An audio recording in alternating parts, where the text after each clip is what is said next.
Oh, no, you. Hey guys, welcome to the Captain Fizz and Mask Guy show. We are joined with a very special guest tonight. We are. If you do the drum roll, do the drum roll. There you go. So we are joined by Sean, who. Yes, where we joked it was Santa Claus last week. I missed something. Yeah, apparently you did. So we're gonna hit our music and we will get into our show shortly after. And I don't do intros. Yeah.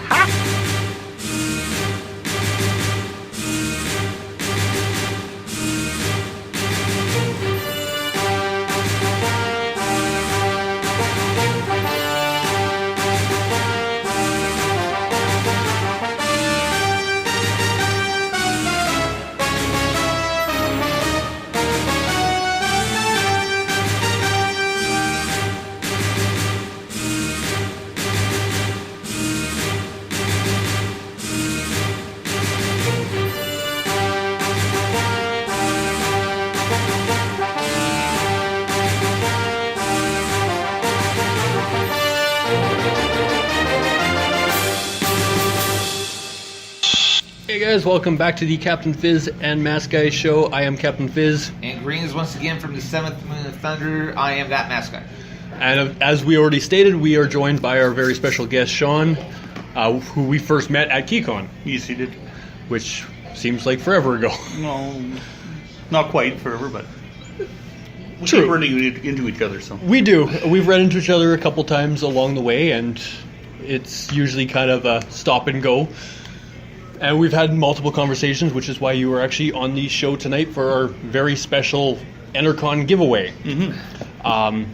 So I guess we'll start off with the whole of who you are and what kind of your biggest interests are. Well, I'll get the minutiae out of the way here. First of all, anything I say tonight has nothing to do with the opinions of my employer, KeyCon, or Winsafa. It's all me, and maybe not to do with anything to me either. So, there. Now I'm not going to get in trouble.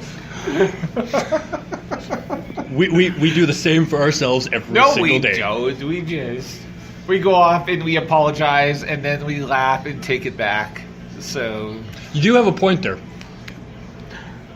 but we employ ourselves, so yeah. No, was there a question there? I don't think so. Oh, okay. no questions yet, and there probably won't be very many of them. The only question is, why did you come on the podcast? Why did I or why didn't I? What? I think. Well, see, this guy here said I need somebody to come and draw the contest here and draw the winner for the contest here, and I had the time available, and We've done that. Okay. And we'll get to that a little bit later. I understand. Yes, absolutely. Yes. That'll be at the end of the show. And one of the biggest reasons I wanted to bring on his show was actually the experience at KeyCon itself, where we actually had a very long conversation outside of your Game of Thrones panel, talking about pretty much everything under the sun. Yeah. Well, and that's kind of where I kind of come from. I'm kind of an everything under the sun nerd geek fan. I sit here. I just wrote down a list here of things that I'm currently into right now.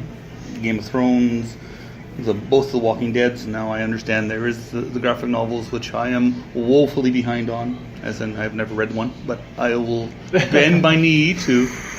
And I'm sure Daenerys would like that if I did that. I think many people would willingly do that for Daenerys. Yeah. Star Wars. I'm really liking Preacher right now. Longtime Lord of the Rings, and I'm not offended by Star Trek. In fact, I was a long time to that, and even Badlands. It's been on in the last few years. Yes, actually, I've got into that show a little bit, but due to my constantly busy schedule, I'm not watching enough of it to maintain whether I enjoy it or not. It's all sitting on the PVR right now. I'm so behind. And I don't even watch TV that much. Pretty much, I watch occasional cooking show, and I feel really ashamed because my geek, meter is going down a lot.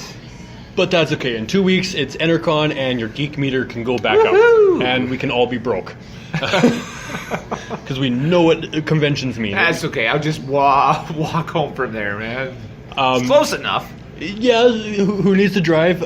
It actually will limit how much we buy, which might be good or bad. Yeah, maybe. So, what kind of got you into the whole geek fandom per se? Like the first memory you have? First one is probably sitting on the floor watching Star Trek with my father, but that was enough moons ago that I'm not gonna give that out. That show's been in reruns for like 50 years. So. It wasn't in reruns that long when I started watching it. Oh, okay. You didn't need to give that away. Yeah. And since then I've maintained being a nerd geek when it was the tough times in the world, and and since then it's become much more. What's the right word for that? It's much more accepted now. Accepted and. It's almost cool to be a geek now. I mean, I think when you've got people that are being proclaimed as being false nerds or false geeks. I wouldn't go quite as far to say it's cool, but it's definitely people understand it more now. Oh, come on. They have a huge convention in San Diego every year. It's cool within the geek community, but that's almost as far as it goes. And you can fully admit with San Diego as well as with Toronto, they're not completely there because of the geek culture. They're there because of the celebrities that go. Well, it's definitely turned into that more. I mean, I would still love to go to the San Diego Comic-Con just because that experience would be phenomenal. Just taking in all those panels that's something I got to do one day. San Diego would be a kind of one of those pilgrimages like Mecca. Yeah. No offense to the. No. You cannot make any apologies. We make no apologies on this show. He's a guest. He makes any apologies he wants. Fine. You can make apologies. We don't make apologies. But there are a couple others that I'd like to go to. Besides that, I'd really love to see Dragon Con. That I understand to be a huge party con. I think that's on everybody's bucket list. And that and BlizzCon. It would depend on how much time, money, and whether my wife would let me leave her alone with the girls that long. It is the September long weekend, so that's a tough time in life for us. Yes, I didn't actually realize that it was coming up that quickly. Yeah. Wow. The other one I'd love to go and see at some point would be Worldcon. I'm actually not familiar with that one. Okay, so Worldcon, World Science Fiction Convention, is kind of one of the granddaddies of them all. And somehow, back in the 90s, I missed it when it was in Winnipeg. I completely missed it, and I regret that right now. Okay. It's about a 6,000 person con from what I recall. That's actually pretty decent. Yeah, and it travels around from city to city, continent to continent. Oh, so it's not one that just sticks with one city. It actually moves. Hence the reason why it's called Worldcon. Yeah. Well, at one point it was the competitor with San Diego, and San Diego and Worldcon kind of went different directions with there.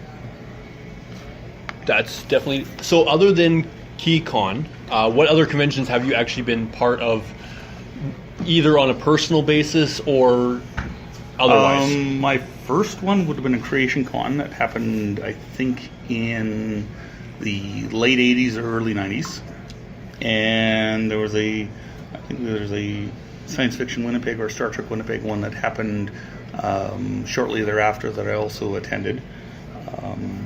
And then KeyCon has been kind of the core one that I got involved with for, the first one I was at was 25, and that was 10 years ago. Right now we're about to hit 35. And I've been to, in one way or another, I'll tend to go to a new one once a year or so. So I've been to C4, I've been to some of the satellite ones that run throughout the year for them. I did FanQuest this year. We'll see when I actually get to do Ener-Con. I definitely recommend it. We've never been with it before. We actually just heard about Ener-Con ourselves this year after dealing with Dan from FanQuest. And the whole concept of Transformers is definitely extremely appealing to the inner geek of, I think, anybody. Okay, we're going to probably take a picture later on and post it on our Facebook page. It should be noted that Captain Fizz is currently wearing a Optimus Prime hoodie. You know what? I want to say it's because of the convention that we're running, that we're going to be working at, but it's because I literally like the idea of dressing up as Optimus Prime. He's not my favorite Transformer, but he's definitely up there as one of the greats. Were you guys around for the first generation? I was alive for the first generation. This dude over here probably was an infant when, if even that. I grew up with Beast Wars. Okay, so yeah, I mean he's 10 years my junior. I actually remember, the original series back in the middle of the 1980s. Yeah, I was there for that one as well. So I remember the first 2 seasons or so, and then immediately after that they had the movie, the Transformers movie, where they decided they needed new toys, so they killed off all the original characters except for Bumblebee and what a load of garbage. Hey, Bumblebee is great. Okay, I have 2 words for you on why that movie sucked. Rodimus Prime. Okay, end of story, end of debate. I win. I will not argue with that one at all, and usually we argue quite often. You can't argue because you don't even know who Rodimus Prime is, so I win. I'm going to believe it's some evil twin of Optimus Prime that they separated when they're at birth. They took this goofball, whiny little Transformer Autobot, and they went off and gave him I can't remember. He became the new new leader. He went off the Matrix of leadership. The Matrix chose him. Well, it just kind of over Ultra Magnus. He happened to be there, didn't he? It seems like we could just go off and completely debate this. I mean, if the Matrix picks him over Ultra Magnus, please. That is gotta be a bunch of nonsense. You have no idea what I'm talking about. You don't even know. We could all agree that in any version, Transformers is great. As long as it has Optimus Prime. As long as it has Optimus Prime and Bumblebee. And Megatron. And, you can't have Optimus Prime without Megatron. Did you like it when he became Galvatron? You know what? Galvatron wasn't that bad. But, I mean, come on. It's, Megatron. Yeah. I remember Megatron as a dinosaur, so that's what I grew up with. That's what I grew up with. Wait, he was a dinosaur? He actually was. There was Dinobot. What was? No, I think Beast Wars. He was actually a dinosaur. Optimus Prime was a gorilla, and Bumblebee was actually a bumblebee. Yeah. I believe. No, it might be. I may be wrong, and that usually does happen. But I do know there was a gorilla and a dinosaur. It was a T-Rex. Well, that was literally it was Dinobot. Well, it was something. Yeah. I don't even remember it anymore. I don't even know. All I really remember is just Dinobot going off and jumping over to the Autobot side because he thought he could take over, and then he failed epically. Yes. And decided he was going to stay with the Autobots. And there were some very screechy Transformers that made my ears hurt. Waspinator. Yes. Always irritated by that one. But that's what I grew up with. You guys obviously grew up with different ones, which kind of sounds slightly better than what I grew up with. Well, it depends. Okay, Gen 1 was good. Gen 2 was weird. And then there was that whole Headmasters thing. And that's kind of where they lost me. Was that the one where they came back with the new graphics where they had kind of screens are bolting onto the screen and then I don't remember that much. I remember going to a friend of mine and we watched it, and there was Spike's son was actually crippled, and they put him into the suit. He actually became Bumblebee's head.